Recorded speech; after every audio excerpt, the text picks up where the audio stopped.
अभी से तकरीबन 27 से 28 साल पहले कर्नाटक के चित्रदुर्ग शहर में एक इंसान का इतना खौफ था कि उसके नाम से ही लोगों के भीतर दहशत आ जाती थी।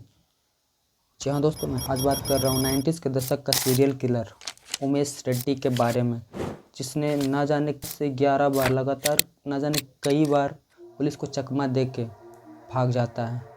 और 4 जनवरी 1996 कर्नाटका के चित्रदुर्ग शहर, जहाँ एक लड़की अपने पिता के साथ बाजार आती है।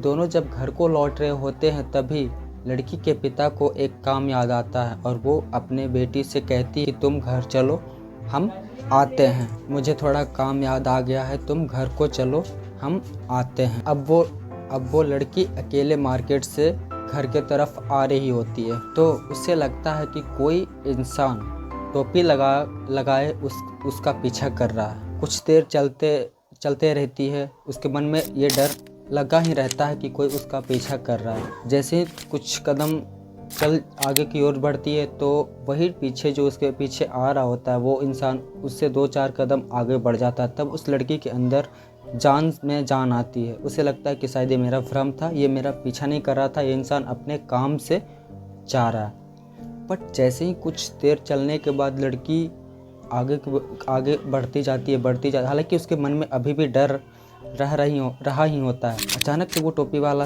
इंसान सामने आता है और उस लड़की के गर्दन दबोच लेता है और कहता है कि तुम्हें क्या लगा कि तुम बच जाओगी, मेरे से बच के निकल जाओगी। ऐसा कहते हुए वो दोनों में हाथापाई होने लगता है, जहाँ पे वो टोपी वाला इंसान, जिसे अब तक उससे शक हो रहा था कि शायद ये मेरा पीछा कर रहा है, उसके मन में जो डर था वो अब सामने आ गया था। वही इंसान उसके बॉडी पे चढ़ के उसका गर्दन दबाने लगता है क्योंकि वो उसके साथ गलत करना चाहता था। मैं लड़की जान बचाने की कोशिश करी और वो उस पर अटैक करने का कोशिश कर रहा। उतना ही देर में उधर से एक जोर से पत्थर लगता है उस टोपी वाले इंसान, क्योंकि वहाँ पे उसके पिता जो उसे कहे थे कि तुम आगे चलो, हम आते हैं। उतनी देर में उधर से वो आते हैं और ये सब कुछ देखते ही वो वहाँ पड़ा पत्थर उठा के उस टोपी वाले को मार देते हैं। तभी उस लड़की की हिम्मत आती है कि चलो, अभी यहाँ पे हमें बचाने के लिए मेरे पापा आ गए हैं। और फिर वही पत्थर उठा के वही उस टोपी वाले को दे मारती है। तब तो वहाँ से टोपी वाला भाग जाता है जैसे तैसे करके, क्योंकि उसे लगा कि अब सिचुएशन हमारे कंट्रोल में नहीं है, तो वो भाग जाता है। क्योंकि अब लड़की के अंदर जान सी आ गई थी कि उसे बचाने के लिए उनके फादर वहाँ आ चुके हैं। टोपी वाला अपना जान जैसे तैसे करके बचा के भाग तो जाता, बट उसकी एक गलती उसके ऊपर इतना भारी पड़ने वाला था कि वो कभी कल्पना भी नहीं किया होगा अपनी लाइफ में क्योंकि दोनों में झड़प होने की वजह से उस इंसान का टोपी खुल गया था और वो लड़की उस टोपी वाले का चेहरा देख ली थी। इसी एक गलती की वजह से अब तक जो उसने क्राइम किए थे, जितने लड़कियों के साथ, वो सारा राज सामने आने वाला था। ये रियल इंसिडेंट 17 साल के गीता के साथ हुआ था। 15 अगस्त 1996 चित्रदुर्ग शहर में परेड की तैयारी कराई जा रही थी। तभी गीता देखती है कि ये तो वही टोपी वाला इंसान है जिसने उस पर हमला किया था, और वो भी वर्दी के भेष में।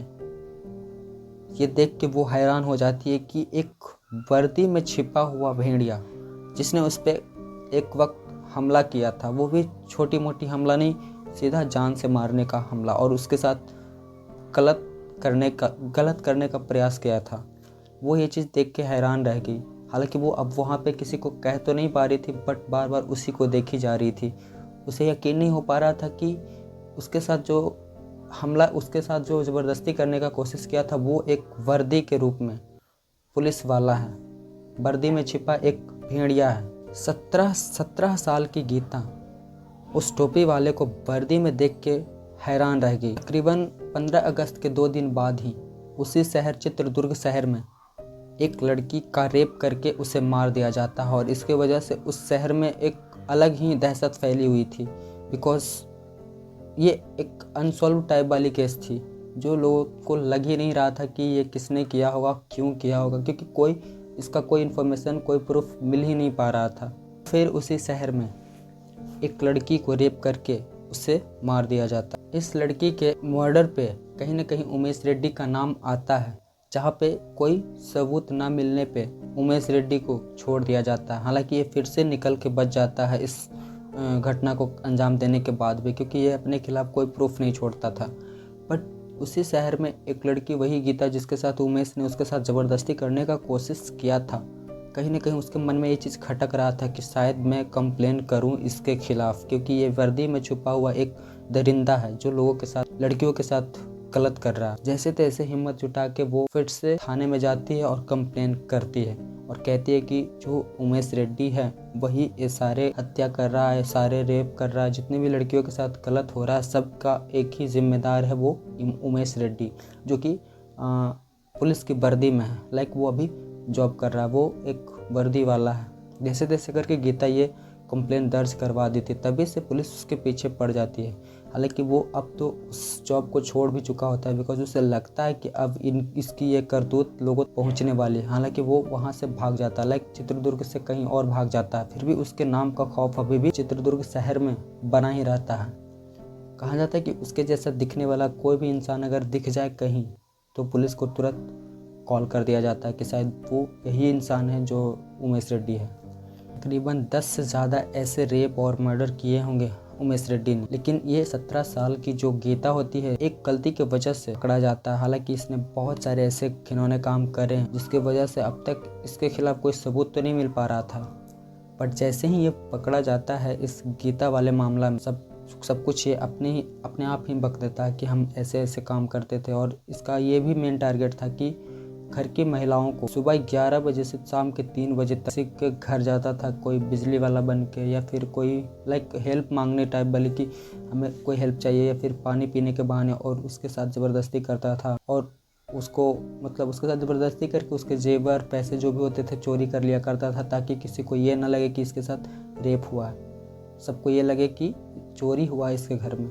और कई औरतों के साथ तो इसने उसके रेप करके उसको मार भी दिया। मतलब इसका मेन यही पर्पस था। हालांकि इसे अब तक यही लगता था कि ये जो कुछ भी कर रहा है किसी को पता नहीं चलेगा, ये ऐसे ही करते आगे तक चला जाएगा। हालांकि इस तरह से 18 से ज़्यादा महिलाओं के साथ ऐसा करता है, आखिर अंत में पकड़ा ही जाता है।